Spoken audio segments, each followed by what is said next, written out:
今日我就會介紹陀螺戰士嘅裝備啦，同埋陀螺戰士最弊嘅嘢。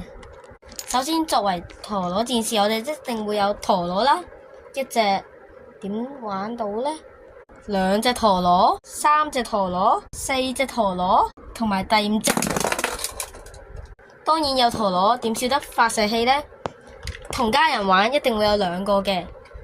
當然啦，手感最緊要係手柄，所以亦都要買手柄。同埋陀螺發射器手柄太多，一定會買個收納盒裝住啦。最後你唔會攞個紙盒嚟玩啊嘛？當然會有戰鬥陀螺嘅盤啊。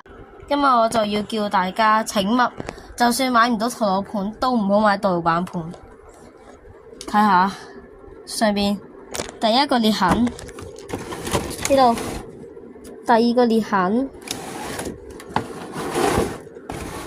第三個裂痕，第四個裂痕，第五個裂痕，同埋第六個裂痕，同埋底座嘅一個裂痕，呢度轉角 A 邊兩個裂痕，呢度三個裂痕，唔知到個盤裏邊啦，四個裂痕，五個裂痕，所以話唔好買盜版盤，你唯有去嗰啲玩具店訂，唔好買陀螺盤，廢嘅真係。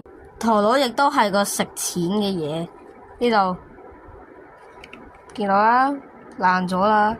陀螺有機會鬆，亦都有機會爛，就好似小波子嗰隻子彈絲咗咁。盤就唔使講啦，啱啱已經顯示到啦，廢盤嚟嘅。以下就係陀螺戰士嘅介紹同埋陀螺戰士嘅重要事項。拜拜。